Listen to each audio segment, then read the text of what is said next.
할렐루야, 할렐루야. 네, 오늘도 하나님의 예배 가운데 나오신 우리 모든 여러분들을 예수님의 이름으로 환영하고 축복합니다. 우리 오늘도 앞뒤 좌우 여러분들에게 함께 인사 나누고 말씀 나누도록 하겠습니다. 함께 인사 나눌 때 오늘은 이렇게 인사하겠습니다. 당신은 참 온유한 사람입니다 라고 인사할까요? 또 반대에 있는 사람에게 당신은 겸손의 사람이십니다 인사하겠습니다. 시작. 네, 감사합니다.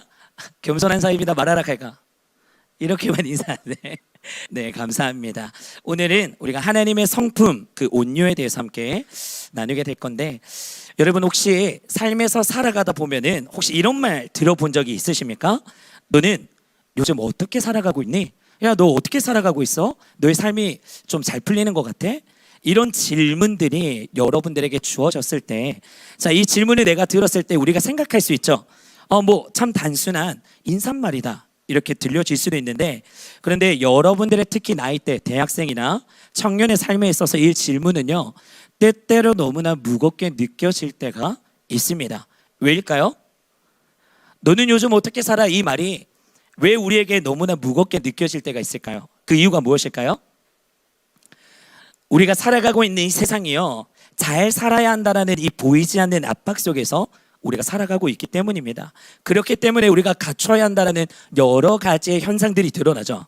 그 안에 대표적인 거 돈 스펙, 그 다음에 뭐 적당한 외모, 뭐 이거는 아름다운 외모를 말하겠죠. 그 다음에 유쾌한 성격, 또 능력 있는 사람, 이런 것들로부터의 내가 그런 사람이 되고 싶은 마음도 있고, 또 그렇게 해야지만 내가 성공할 수 있다는 생각 때문에 내가 열심히 그 사회 속에서 발버둥 치며 살아가긴 합니다.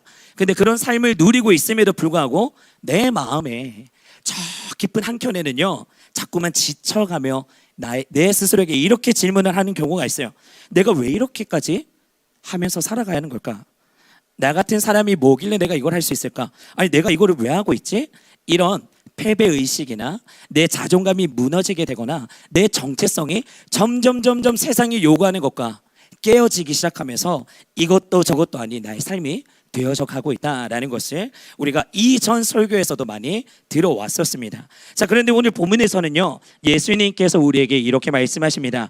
얘들아, 너는 딴 거 아니고 내게 배워라. 나는 마음이 온유하고 겸손한 자란다. 그렇게 너가 살아갈 때 너희의 마음 가운데 쉼을 얻게 될 것이다. 예수님은요, 우리가 지치고 무너진 마음을 안고도 다가갈 수 있는 너무나도 좋으신 하나님이십니다. 그리고 예수님은 우리에게 있어서 이 온유라는 성품을 배워라 라고 우리에게 오늘 본문의 말씀을 통해서 명확하게 이야기해 주시고 있는데요, 오늘 이 시간 가운데 하나님이 쓰시는 성품, 그 온유에 대해서 함께 은혜받고 도전받고 또 그 진정한 쉼과 쓰임받는 삶은 어떻게 나아가야 하는 것일까, 본문의 말씀을 통해서 은혜 받기를 원합니다. 자, 본론으로 들어가서 온유를 배우라고 이야기하셨습니다. 그러면 우리가 온유가 무엇인지를 먼저 알아봐야겠죠. 여러분, 온유가 뭘까요? 온유. 내가 오늘 초콜릿 줘야 하는데 민선자매 기억하고 있습니다. 맞나요? 오늘 초콜릿 드리겠습니다. 자, 온유란 무엇인가? 여러분, 온유가 뭐죠? 온유. 성경을 읽다 보면 온유한 자, 이렇게 호칭을 가르치면서 성경 인물에 대해서 이야기하는 것도 나오게 되는데, 온유가 무엇인가? 자, 여러분, 온유는 약한 성품일까요? 아닐까요? 아닙니다. 온유는 오히려 강한 내면이 만들어내는 부드러움이다라고 이야기를 하고 있고, 성경을 살펴보게 되니까 헬라어로 온유는 프라우스라고 하는 단어인데요, 거기 안에 뜻은 힘이 있지만 통제된 상태를 의미한다라고 이야기합니다. 다시 한 번 더, 온유는 강한 내면에서 만들어내는 부드러움을 속하며, 온유는 헬라어로 프라우스라는 단어인데 그 뜻은 힘이 있지만 통제된 상태를 의미한다라고 말합니다. 예시로 이런 게 있죠. 고삐가 잘 조절된 말, 또 강하지만 순종할 줄 아는 그런 존재들, 이것이 바로 오늘 성경에서 말하고 있는 온유다라는 것을 우리에게 말하고 있습니다. 그런데 세상은요, 이렇게 이야기합니다. 야, 강해져야 돼. 지지 마. 절대 지면 안 되고 밀리면 안 돼. 우리를 폭주하게 만듭니다. 세상은 계속해서 우리의 삶이 아닌 우리의 한계를 넘어서서의 계속해서 거듭해서 뭐 결과만 자꾸 우리에게 이야기하는데, 그러나 예수님은 말씀에서 우리에게 드러내는 것처럼 아니야. 그런 삶이 쉼을 누리는 게 아니라 온유함이 있어야 돼. 근데 그 온유함은 나를 통해서만 배울 수가 있다라는 것을 이야기하고 계신 것입니다. 자, 그러면 예수님을 통해서 우리가 배워야 한다는데, 예수님은 어떠한 분인가? 여러분, 예수님은 십자가를 지실 만큼 강한 분이다라는 것을 우리가 알 수 있습니다. 왜 이렇게 표현할까요? 십자가는요, 함부로 질 수 있는 겁니까? 로마 시대 때 가장 큰 형벌 중에 하나였었죠. 십자가를 진다라는 것은요, 그냥 의지로만, 강한 결단으로만 십자가를 질 수 있는 것이 아닙니다. 내 인생의 모든 것을 다 걸어 넘어서 내 목숨가치도 바쳐야지만 십자가를 질 수 있는, 그 모든 것을 행해낼 수 있는 분이 바로 예수님이셨다. 그래서 그 예수님은 강하신 분이시다라고 성경에서 우리에게 말씀하고 있습니다. 그러나 십자가 앞에서 예수님의 모습을 살펴보게 되면요, 소리치지 않으셨어요. 조롱당할지라도, 침뱉음을 당할지라도, 억울함을 당할지라도 예수님께서는 전혀 욕하지 않으셨습니다. 왜 그랬을까요? 예수님이 왜 소리치지 않으셨을까요? 그분은 자기 마음을 통제할 줄 아는 진정한 강한 분이셨기 때문입니다. 우리는 흔히 이 온유함이라고 들었을 때 순한 사람, 아니면 유약한 사람으로 우리가 오해할 때가 있어요. 그러나 온유는 자신에게 있어서의 감정, 욕망, 분노, 이 억울함을 하나님 앞에서 다스릴 수 있는 그 사람의 성품을 이야기하는 것입니다. 그렇다면 우리가 이 이야기를 여기까지 들었을 때 질문할 수 있겠죠. 여러분들이 지금 누구에게 억울한 감정을 느끼고 계십니까? 아니면 여러분들이 지금 삶에서 살아가다가 화를 참지 못하는 그런 환경, 아니면 사람, 여러 가지의 발생할 수 있는 그런 여건들에 있어서 놓여져 있습니까? 근데 하나님은 오늘날 우리에게 이렇게 이야기하시는 거죠. 너는 감정까지도 나에게 맡길 줄 알아야지만 내가 너를 쓸 수 있단다. 우리는요, 감정에 의하여서 모든 것의 실수를 범할 수 있는 유력합니다. 그게 인간입니다. 근데 하나님은 너의 그 감정까지도 컨트롤할 수 있는 게 뭐다? 온유함이다. 근데 그 온유함을 컨트롤할 수 있는 거는 예수님께로만 배울 수가 있는데, 너가 온유한 자가 되지 않는다면 아무리 너가 능력이 있고 뛰어난 게 있고 장점이 크고 달란트가 있다 할지라도 너의 성품 하나로 내가 너를 쓸 수가 없다라는 것을 이야기하고 있는 겁니다. 제가 저번 설교 때 한번 이야기했었죠. 아무리 내가 날고 기고 하는 특별한 능력이 있다 할지라도, 내가 막 찬양 인도를 아무리 정말 저하이급처럼 잘한다 할지라도 성품이 별로예요. 이래도 막 연주하다가 반주 하나가 틀렸어요. 야 이씨, 손가락 구멍 났어? 막 이런 식으로 이야기하면 절대 쓰임 받을 수가 없다. 그 사람의 성품을 통하여서 하나님의 롱런으로 일하신다라는 것을 오늘 본문을 통해서 우리가 살펴볼 수 있다는 것입니다. 그렇다면 이 온유함이 우리에게 절대적으로 필요하다라는 것을 우리가 깊이 생각을 해야 돼요. 자, 그러면 두 번째로 우리가 살펴볼 수 있는 것은 무엇이냐? 하나님께서 온유함을 배우라고 했습니다. 그러면 하나님께서 온유한 자를 쓰시겠다라고 이야기하는 거죠. 그러면 왜 하나님은 온유한 자를 쓰시는 것일까? 자, 먼저 온유한 사람은요, 다른 사람을 품을 수 있는 그런 능력이 있기 때문입니다. 그 바탕으로의 고린도전서 13장. 고린도전서 13장은 뭐의 대표장이죠? 사랑장이라고 이야기를 합니다. 사랑장. 사랑이라고 표현을 할 때 고린도전서 13장을 보면은 거기서 예수님께서 말씀하고자 하시는 사랑의 대표적인 구절들이 나열되고 있어요. 그 말씀의 구절을 보시게 되면은 그 성품 중에 온유함을 이렇게 표현합니다. 사랑은 오래 참고, 사랑은 온유하며, 사랑은 무례히 행하지 아니하며. 근데 계속 같은 말이 반복되죠. 오래 참고 온유하고 무례히 행하지 않는 거, 이게 어느 것으로 연결됩니까? 성품으로, 결국 우리가 행동하며 나아가는 부분에 있어서의 성품으로 연결된다라는 것을 고린도전서에서도 우리에게 이야기하고 있는 것입니다. 즉 쉽게 표현해서 하나님께 쓰임받는 사람은 사람을 향한 깊은 이해와 기다림이 필요하다라는 것입니다.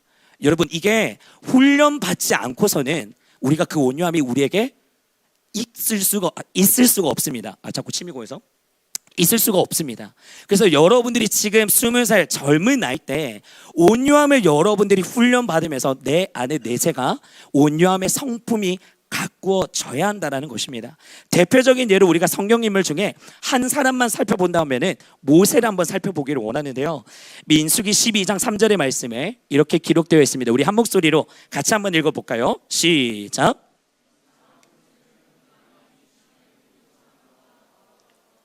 이 사람 모세는 온유함이 지면의 모든 사람보다 더하더라. 우리 여기에 이 사람 모세는 우리의 이름을 넣어서 한 번 더 크게 한번 읽어볼까요? 우리가 온유함의 사람이 되기를 원하는 믿음을 가지고 이 사람 땡땡땡은 온유함이 지면의 모든 사람보다 더하더라. 우리 한번 믿음을 담아서 자기 이름을 넣어서 선포해 보도록 하겠습니다. 시작. 이 사람 태은이는 온유함이 지면의 모든 사람보다 더하더라. 여러분들이 그런 온유한 자가 되시기를 예수님의 이름으로 축복합니다. 여러분 모세가요 얼마나 리더십이 강하고 열정이 넘치는 사람이었는지 성경 말씀 민수기나 레위기나 조금만 살펴봐도 알 수가 있어요. 근데 그런 부분에 있어서 하나님이 글을 쓰고자 하실 때는 무려 몇 년을 하나님께서 광야에 있게 하셨죠? 우리가 잘 알고 있는 40년이라는 시간으로 광야에서 사람들과 부딪히게 하셨습니다. 모세라는 인물은 어떤 사람입니까? 이스라엘의 출신은 다르지만 왕자로 컸었습니다. 그러면 그때 문화에 있는 모든 바탕에 있어서의 가장 학습에 있어서의 우월로 제일 위에 있는 박사 정도까지 똑똑했는 그런 사람 중에 한 명이에요. 그럼에도 불구하고 그 사람이 사람의 마음을 훔칠 줄 몰랐겠습니까? 대화하는 방법을 몰랐겠습니까? 알고 있겠죠. 하지만 하나님은 세상적인 말을 하는 거, 품어주는 거, 뭔가를 가꿔주는 거 그게 아니라 정말 하나님의 내 마음에 있는 올라오는 성품 안에 그 그리스도의 향기를 통하여서 너가 이제 이끌어내야 할 그 모든 200만 명이 넘는 그 백성들을 너희가 데리고 나오고 키우고 갖고 나가야 한다는 것을 훈련시키기 위해서 40년이라는 시간이 걸렸다는 것입니다. 온전히 그 하나 온유함을 모세에게 가르치게 하기 위해서. 온유함이 내 몸의 머리끝부터 발끝까지 막 다 젖어들게 하기 위해서. 그래서 성경을 쭉 읽어보게 되면요 이스라엘 백성들이 끊임없이 불평을 계속하죠. 그리고 그를 반역하기도 하고 손가락질하면서 막 비방합니다. 하나님이 세우신 사람임에도 불구하고. 하지만 모세는 어떻게 했습니까? 그들을 끝까지 품습니다. 그리고 이런 이야기를 하죠. 하나님 내 백성들 심판하지 마십시오. 하나님 차라리 하나님의 그 기록된 생명책에 나의 이름을 지워서라도 우리 백성들 주님 받아주십시오. 용서해 주십시오. 모세는 그런 지경까지의 온유함으로 훈련이 되어졌다는 것을 계속해서 말씀을 통해서 살펴볼 수 있다는 것입니다. 그래서 하나님은 그렇게 감정을 다스릴 줄 알고 사람을 품을 줄 아는 사람을 통해서 오늘날에도 하나님께서 그 사람을 통해서 새로운 역사의 일을 행하신다는 것입니다. 그러면 우리가 이제 한 가지 더 질문을 또 우리에게 던질 수가 있죠. 지금 여러분들 곁에 감당하기 힘든 사람이 있을 수 있습니다. 또 여러분들의 주변에 환경이 열려지지 않을 수 있습니다. 근데 우리가 그럴 때마다 뭘 기도해야 한다? 박수치며 기뻐해야 합니다. 좌절하고 있는 게 아니라 하나님이 이 광야 시기를 통하여서 모세와 같이 나에게 온유함을 더하려 하시는 거구나. 전적으로 내가 하나님 앞에 쓰임받을 수 있는 지름길의 역사의 길로 하나님이 인도하고 계시는구나. 그것을 생각하면서 하나님 앞에 기도하셔야 돼요. 뭘요? 하나님 내가 감정을 다스릴 수 있는 온유함이 있게 하시고 나를 통하여서 사람의 마음까지도 복음의 빛으로 이 사람을 살릴 수 있는 하나님의 그런 일꾼이 내가 되기를 원합니다. 하나님 나를 오늘도 사용하여 주시옵시고 인도하여 주시옵소서. 이렇게 여러분들이 기도하며 나아갈 때마다 하나님이 여러분들의 진정한 온유한 자로 세워주시리라 믿습니다. 또 세 번째로는요, 온유는 아까 우리가 본문의 말씀을 읽어봤겠지만 예수님께 배우는 것이다 라고 이야기를 했습니다. 자, 본문으로 다시 돌아와서요, 예수님께서 이렇게 말씀하셨죠. 내게 배우라, 나의 마음이 온유하고 겸손하다라고 이야기를 하셨는데, 예수님께 배운다라는 것은요, 우리가 여기서 잘 알아야 할 것은 단순히 성경 공부만 말하고 있는 것이 아닙니다. 우리가 하나님의 말씀을 많이 듣습니다. 근데 많이 듣는다고 해도 내가 하나님의 성품이 생겨진다라는 것이 아니에요. 이게 무슨 말이냐, 쉽게 표현하면 우리가 하나님 앞에, 하나님 내가 하나님 앞에 귀하게 쓰임받기를 원합니다. 수없이 기도합니다. 아니면 담임 목사님이나 오늘 저나 많은 수많은 설교를 들어서 내 안에 결단이나 하나님의 말씀을 품습니다. 근데 그걸로 또 기도도 합니다. 하나님, 내가 그런 삶을 살아가기를 원합니다. 그런데 여기에서 멈춰지면은 안 된다라는 거죠. 그 다음의 행위, 우리가 말씀을 듣고 품고 기도하고 그 다음에는요, 내 안에 이것이 삶에서도 적용될 수 있도록 내 의지적 결단을 가지고 삶의 믿음의 실천까지 이어져야 한다는 것을 성경에서는요 매우 중요하게 이야기합니다. 그래서 참된 믿음, 제가 한번 이야기했었죠. 믿음은 말로서만 선포하고 끝나는 것이 믿음이라고 말하지 않습니다. 성경을 보시게 되면 야, 주여 주여 하는 자마다 다 구원받는 게 아니야. 하나님 사랑한다라고 말하는 자가 진짜 하나님을 사랑하는 게 아니라니까. 너희들에게서 믿음을 내가 볼 수 있는 것은, 제가 대표적인 아브라함의 이야기를 해드렸었죠. 집을 떠났습니다. 새벽에 일찍 깨어나서 너의 고향 친척 아비 집을 떠났습니다. 근데 하나님은 아브라함을 향해서 사랑한다라고, 내가 너를 믿는다 말 한마디도 하지 않았습니다. 나중에 어떻게 되죠? 내 아들, 하나밖에 없는 아들 이삭을 바칠 때 칼을 끌고 진짜 죽이려고 할 때, 아브라함아 멈춰라. 네가 진짜 이제 나를 사랑하는지 내가 이제 알겠노라. 여러분, 하나님의 참된 믿음은요 우리의 행함에서 드러나는 모션에 있어서의 하나님이 보신다는 겁니다. 그게 결과가 아니라 과정 안에 가운데 여러분들이 하나님 앞에 심음으로써의 순종함으로 나아갈 때가 진정한 여러분들의 믿음의 고백, 그것이 드러난다라는 거 여러분들이 기억하셨으면 좋겠고요. 그 온유한 삶의 태도, 그 온유한 것이 성경의 공부에서만 드러나는 것이 아니라 그분의 삶의 태도, 사람을 대하는 방식, 기도하는 자세, 마음을 품는 이 법 4가지, 이 4가지를 예수님께로 오늘 대표해서 배우라고 이야기하고 있는 것입니다. 예수님께 배우는 것은, 다시 한번 정리합니다. 온유함을 예수님께 배우라고 했지만 성경 공부하듯이 우리가 지식으로 알아듣는 게 아닙니다.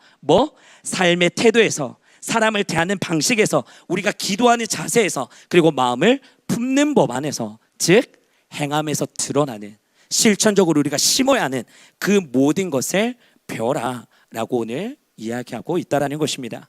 예수님은 자신을 배신한 가룟 유다에게도 끝까지 떡을 떼어주셨습니다. 베드로가 그리고 주님을 3번 부인하고 떠났지만요, 다시 만났을 때 예수님은 그냥 눈빛 하나로만 야, 네가 나를 사랑하니? 이걸로 그냥 끝났었어요. 품어주셨다는 것입니다. 그리고 십자가에서 막 나를 죽이고 핍박하는 그 모든 사람들에게 뭐라고 이야기하셨습니까? 예수님이 십자가에 달려있으실 때 예수님이 이렇게 말했죠. 하나님, 저들이 지금 하는 것들이 어떤 짓인지 모릅니다. 주님, 저들을 용서하여 주시옵소서. 예수님의 모습만 봐서도요, 그는 말로서만 사랑, 온유를 말한 것이 아니라 믿음의 행함 안에서의 우리를 항상 안아주시고 품어주시고 함께 하셨다는 것을 보여주고 있습니다. 그래서 우리가 그 예수님께 꼭 이 4가지 배워야 하는 것 기억하시길 바랍니다. 쉽게 표현하면, 첫째, 참는 방법; 둘째, 품는 방법; 셋째, 이해하는 방법; 넷째, 포기하지 않는 방법. 우리가 참는 것 정말 중요합니다. 품는 것 정말 중요하고, 이해하는 법, 이게 좀 쉽지 않습니다. 이해되지 않을 때도, 여러분, 이해되지 않을 때 내가 이해하려고 받아들이려면은 부딪혀요. 여러분들의 나이대가 많이 생각을 가지고 이제 부딪히는 성인의 나이이기 때문에, 3번째 이 이해하는 방법에 있어서 잘 안 될 때는요, 가장 좋은 킥 하나가 있습니다. 그냥 입 닫고 순종이에요. 어쩔 수 없어요. 이해되지 않더라도 하나님이 하라시기에 내가 합니다. 하나님이 하라시기에 내가 엎드립니다. 그런 자에게 복이 있다는 것이에요. 이해되지 않으십니까? 그냥 하나님 앞에 얼굴을 바닥에 엎드리시고 순종하세요. 그게 여러분들이 복의 통로로 가는 지름길인 줄로 믿습니다. 자, 온유는 예수님께 배우지 않으면 절대 생기지 않음을 성경에서 말하고 있습니다. 또 우리의 성격으로 이루어지는 것이 아님을 또 알 수가 있고요. 성령이 우리 안에 일하실 때 가능한 성품임을 알 수가 있습니다. 그래서 또 한 번 더 기도하실 때, 여러분, 온유함을 주십시오 이렇게 기도하기 먼저 전에 성령님을 구하시며 기도하시길 바랍니다. 성령님, 내가 온유해지기를 원하는데, 하나님 앞에 쓰임받기를 원하는데, 하나님, 내가 연약해서 내 자아가 죽지 않아서 어떻게 할지 모르겠습니다. 먼저 오늘 말씀 들었으니까요, 성령님 나에게 먼저 임하여 주시고 내 안에 임하여 주셔서 성령의 기름을 부어주시고 충만케 하여 주셔서 하나님의 성품을 닮아갈 수 있는 하나님의 믿음 위의 믿음을 나에게 허락하여 주시옵소서. 성령님을 붙들고 여러분들이 기도하며 나아갈 수 있는 우리 모든 청년 지체들 되시기를 예수님의 이름으로 축복합니다. 그래서 우리가 이렇게 3가지 나누면서 살펴봤던 것들 적용과 여러분들의 도전으로 삼아 본다면요, 이런 것들이 있습니다. 지금 나에게 필요한 그런 훈련은 무엇이 있을까? 이렇게 살펴봤을 때 혹시 여러분들 중에 기도 제목 가운데 하나님 저를 사용하여 주시옵소서, 내가 여기 있으니까 하나님 나를 오늘도 사용하여 주시기를 원합니다, 이렇게 기도하시는 분 계실까요? 계실 거라 믿습니다. 그런 기도도 당연히 하셔야 하고요. 자, 그렇다면 먼저 이제 그런 분들은 이렇게 기도하시길 바랍니다. 오늘 들은 말씀을 기억하면서 하나님 앞에 쓰임 받기 전에, 하나님 하늘에 있는 별과 같이 잠시 반짝이고 쓰임 받다 끝나는 나의 인생 되지 않기를 원합니다. 그러기에 하나님의 온유함이 오늘 나에게 나에게 충족되어 있기를 원합니다. 하나님 먼저 나에게 온유함을 허락하여 주시옵소서. 인격적인 하나님의 만남을 통하여서 내가 롱런으로 내 감정이 아닌 주님이 주시는 사랑의 감정을 통하여서 하나님이 원하시는 그곳 가운데 내가 함께 쓰임받으며 주의 영광을 위해 달려갈 수 있는 나의 20대의 삶이 되게 하여 주시옵소서. 이렇게 기도하시기를 원하고요. 또 나의 온유함은 어디까지를 바라봐야 하는가? 그럼 질문을 또 이렇게 던질 수 있습니다. 누군가가 나를 미워할 때도 사랑할 수 있는가? 나를 무시할 때에도 침묵하며 기도할 수 있는가? 억울한 상황 속에서도 주님 앞에 그 모든 것들을 맡길 수 있는가? 온유는요, 이런 상황 속에서 자라나게 된다는 것을 기억하셨으면 좋겠습니다. 온유는 그냥 나에게 생성되어지는 것이 아닙니다. 예수님께 배워지지만, 깎여야지만 더욱더 여러분들에게 향기가 진동되는 것처럼요, 방금 말한 거, 나를 미워할 때도 사랑할 수 있는 것, 나를 무시할 때도 침묵하며 그 영혼을 위해서 기도할 수 있는 것, 억울한 상황 속에서도 내 모든 것들을 전적으로 하나님 앞에 내어드릴 수 있는 것, 이것이 여러분들에게 믿음의 선포로 기도하며 하나님 앞에 엎드려 나아갈 때 무엇이 자란다는 겁니까? 온유함이 여러분들에게 장착되어 믿음의 성장으로 나아가게 된다는 것입니다. 이것을 꼭 기억하셨으면 좋겠고요. 온유함은 또 사람을 변화시키는 능력이 있다고 합니다. 그래서 실제 사례로 한 사람을 제가 찾아봤는데 허드슨 테일러라는 사람이 있었어요. 19세기 영국의 선교사 허드슨 테일러라는 사람이 있었는데, 이 사람이 중국으로 파송되어서 복음을 전하러 갔다고 합니다. 그는 당시 서구 문명을 자랑하던 많은 선교사들과는 다르게 중국인 복장을 입고 중국인처럼 머리를 길게 묶고 그들의 언어와 문화를 존중하며 온유하게 다가가기 시작했다고 합니다. 그의 이런 태도는요, 당시 영국 교계 동료의 선교사들에게 비판의 대상이 되었다고 해요. 아니 꼭 그렇게까지 해야겠어?